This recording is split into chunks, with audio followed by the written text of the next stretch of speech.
Encantado, encantado se encuentren por acá en esta sesión de hoy, 20 de mayo de 2024, dirigida a mis alumnos de la sección S de Derecho Procesal Penal de la Universidad Central de Venezuela, Escuela de Derecho, quien les habla el profesor Ángel Serpa Aponte, y hoy nos convoca la disertación sobre el procedimiento por delito de instancia de parte agraviada, que está regulado en nuestro Código Orgánico Procesal Penal a partir de los artículos 391 y siguientes del Código Orgánico Procesal Penal. Todas estas clases vinculadas al derecho penal, al derecho procesal penal, al derecho penal constitucional, la pueden encontrar ustedes en mi canal YouTube, Ángel Serpa Ponte, al cual los invito a que se suscriban. El viejo derecho romano hizo separar las aguas entre los llamados delitos de instancia de parte agraviada y los llamados crímenes, los llamados delictas, ¿verdad? Y los crímenes.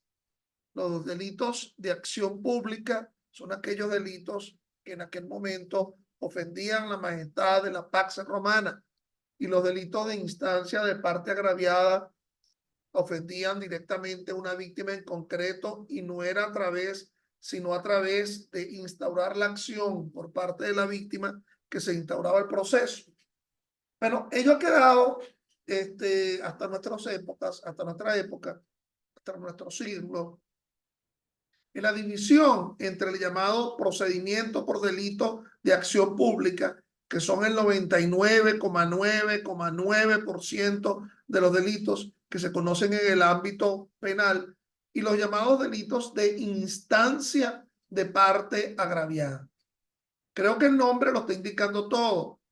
No es solamente que la víctima es la que puede interponer la acusación privada para que se genere ese procedimiento, sino que tiene que instar, seguir manteniendo constantemente el proceso. Porque si deja de instar, si deja de estar impulsando ese proceso, puede conllevar a lo que se denomina el desistimiento o el abandono dentro de ese procedimiento especial. El procedimiento especial por delito de instancia de parte agraviada es otro de los tantos procedimientos que se encuentran en nuestro Código Orgánico Procesal Penal. Es otro de los tantos procedimientos especiales que se encuentran en nuestro Código Orgánico Procesal Penal, al igual que el procedimiento por delito menos grave, al igual que el procedimiento por delito abreviado, igual que el procedimiento abreviado por delito flagrante, al igual que el procedimiento por la admisión de los hechos.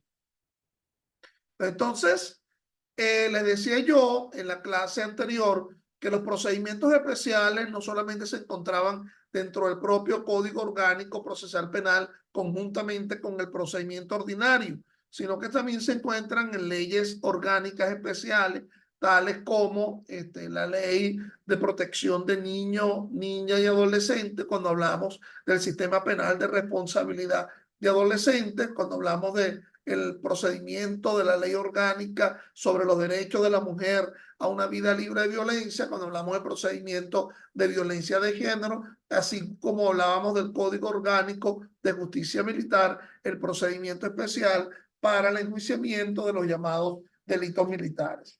Hoy nos está ocupando los llamados delitos de instancia de parte agraviada.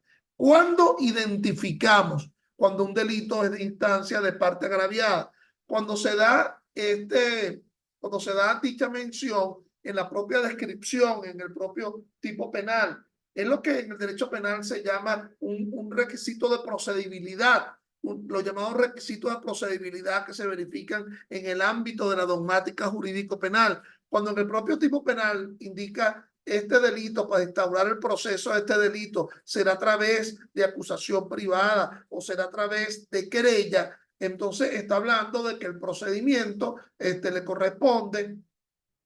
Ese procedimiento no será el procedimiento ordinario, no se iniciará por la llamada flagrancia, no se iniciará por la llamada presentación de la querella, no se iniciará por el conocimiento autónomo, sino que se iniciará por una acusación privada que interpone la víctima ante un tribunal de juicio. A diferencia de los otros, en donde el primer tribunal que conoce esas causas es el tribunal de control, donde se realiza fundamentalmente las actuaciones jurisdiccionales de la fase preparatoria del proceso penal venezolano, tanto en el procedimiento ordinario como en el procedimiento por delito menos grave. Aquí, en el caso de los delitos de instancia de parte agraviada, el único tribunal que va a conocer toda esa causa es el tribunal de juicio, y ese tribunal de juicio va a contar con una fase anterior a la fase de conciliación, que se realiza la audiencia de conciliación,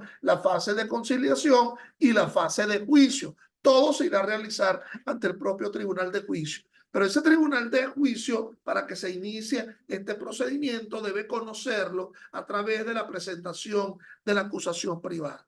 Entonces, de nuevo, este procedimiento por delito de instancia de parte agraviada, al igual que el procedimiento por delito menos grave, forma parte de ese capitulado de los procedimientos especiales en el proceso penal venezolano, conforme al Código Orgánico Procesal Penal, que tiene como leitmotiv, como regla común, el llamado principio de supletoriedad, que está descrito en el artículo 353 del Código Orgánico Procesal Penal.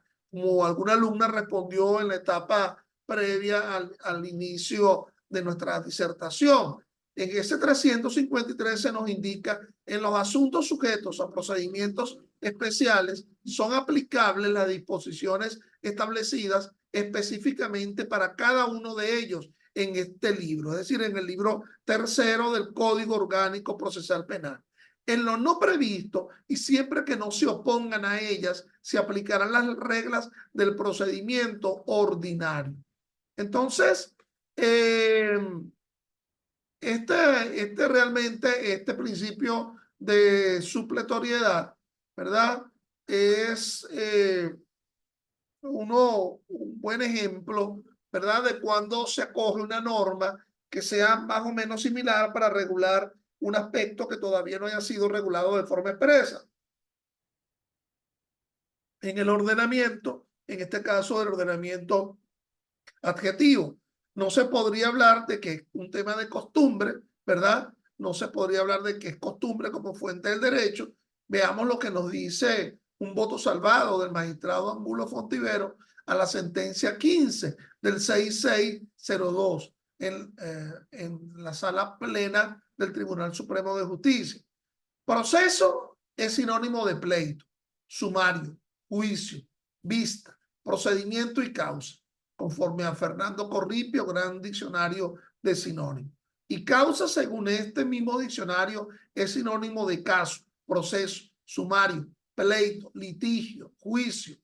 Para el DRAE, es decir, para el diccionario de la Real Academia de la Española, causa es agregado de los autos y demás escritos en cualquier causa civil o criminal, en tanto que cabanela se entiende por este vocablo esto: progreso, avance, las diferentes fases o etapas de un acontecimiento, conjunto de autos y actuaciones, litigio sometido a conocimiento y resolución de un tribunal, causa o juicio criminal.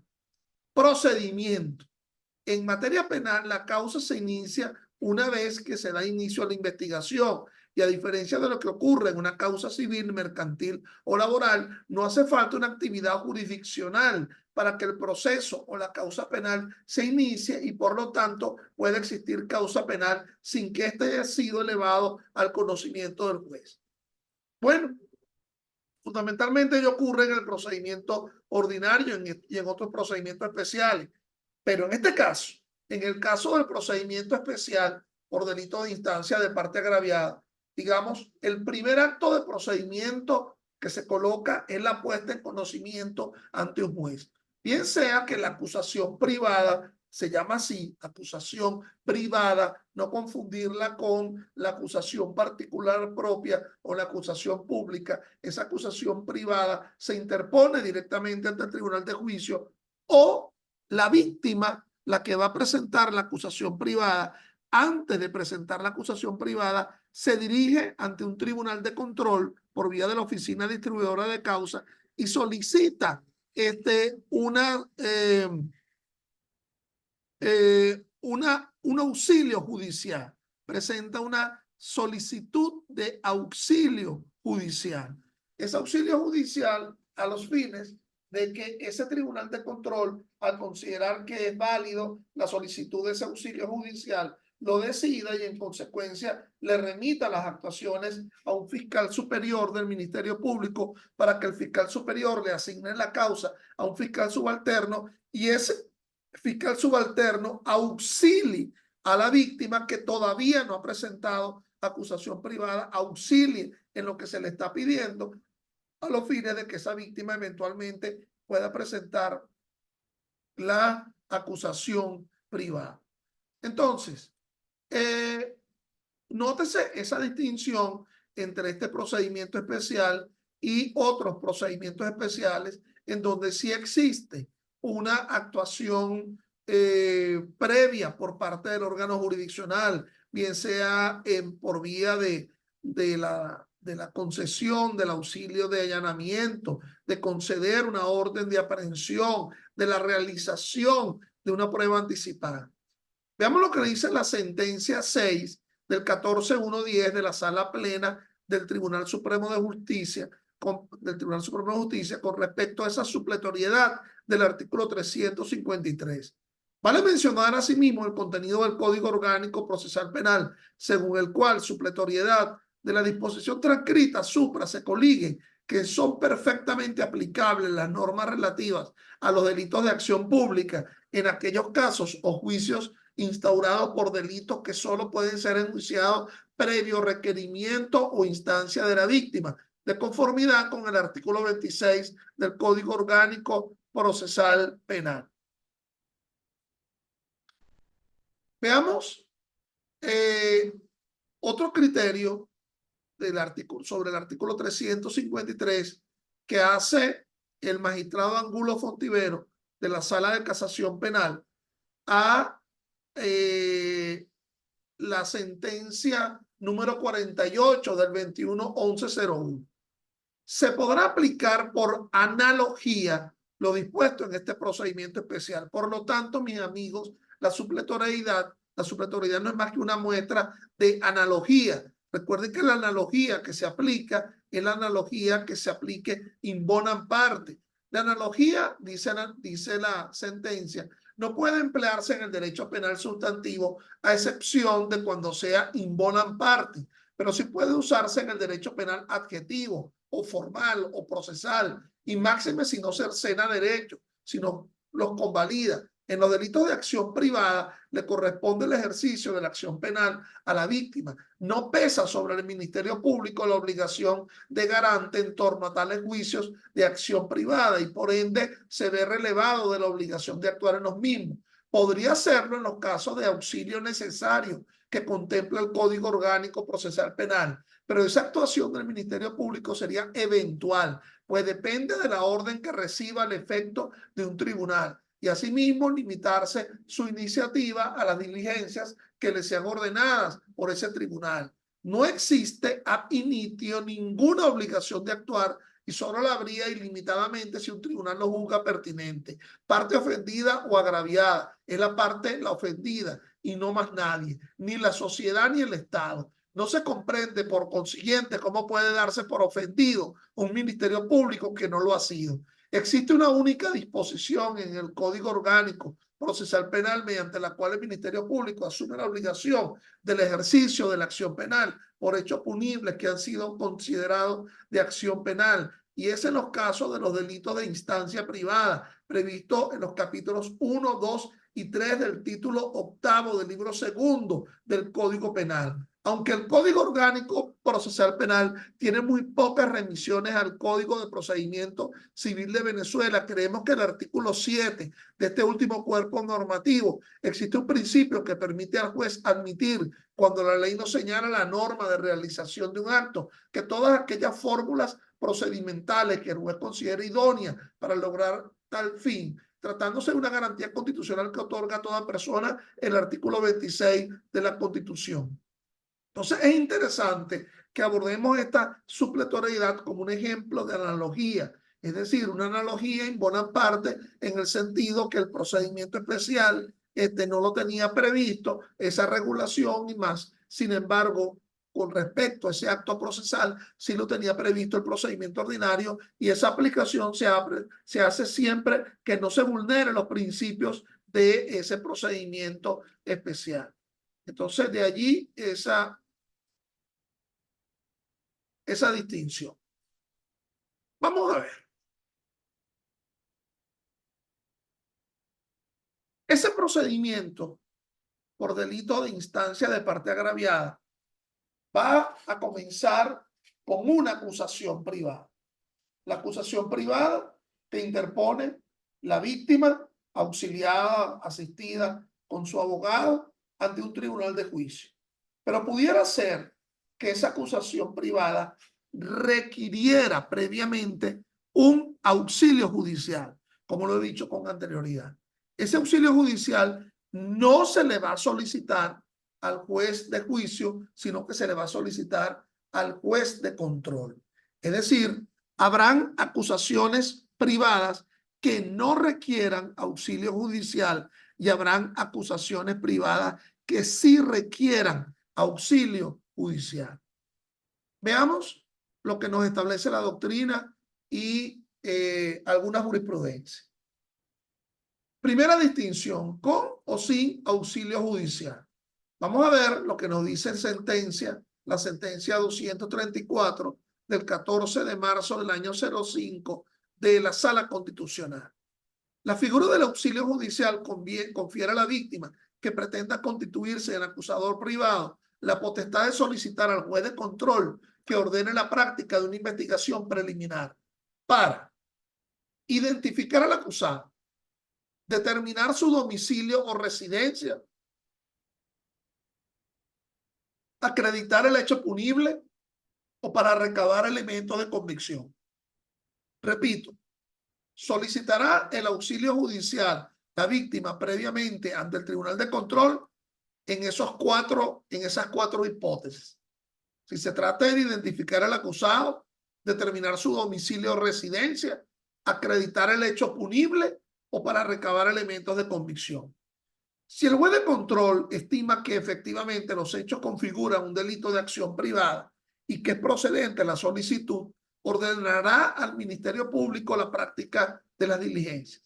El auxilio judicial se inscribe dentro de los procedimientos preparatorios, los cuales se encuentran en el Código de Procedimiento Civil, con el procedimiento de preparación de la vía ejecutiva, artículo 631, o con el retardo perjudicial por temor fundado a que desaparezca la prueba, artículo 813. Si se trata de los dos primeros supuestos, no es posible citar a alguien, no se conoce o a quien no se sabe dónde buscarlo, y esto convierte a las diligencias en verdaderas formas de investigación donde no hay posibilidad alguna de contención. Pero cuando quien pide el auxilio judicial tiene identificado al futuro acusado por aplicación del artículo 49 constitucional, lo lógico es que ella se le cite al menos para que sepa que existe un procedimiento de auxilio en su contra. La necesidad de hacer saber al investigado que se va a recabar elementos de convicción en su contra. A ver.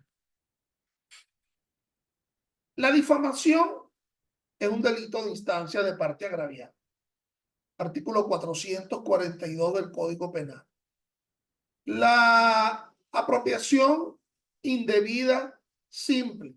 Artículo 466 del Código Orgánico Procesal Penal. Es un delito de instancia de parte agraviada. Vamos a suponer que una persona haya sido difamada, pero ha sido difamada por un periódico, en un periódico, y quien está firmando el artículo es una persona que se identifica con un seudónimo. Por lo tanto, no se puede saber en concreto quién va a resultar como victimario de ese delito de difamación.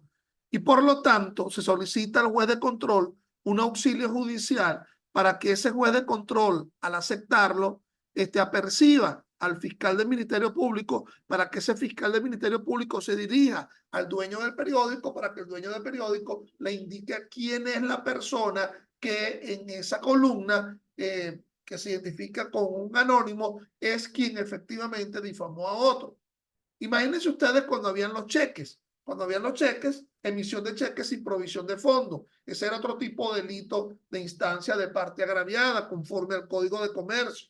Y entonces no se podía saber de quién era el titular de la cuenta, porque lo que estaba escrito era un garabato. Si yo iba como víctima a preguntarle al banco que me dijera quién era el titular de la cuenta, no me lo iba a decir. Por lo tanto, yo le solicito un auxilio judicial al juez de control que al declararlo con lugar le requiera al fiscal superior del Ministerio Público que asigne la causa a un fiscal subalterno a los fines de que ese fiscal subalterno le pregunte al banco quién es el titular de esa cuenta. Entonces son típicos ejemplos de auxilio judicial. Fíjense que yo no puedo presentar todavía la acusación privada si no he identificado quién va a ser el acusado privado. Yo ni siquiera sé su dirección y por lo tanto, por ello es que yo solicito ese auxilio judicial ante ese juez de control, no ante el juez de juicio, que es el juez de juicio que con posterioridad podría recibir la acusación privada.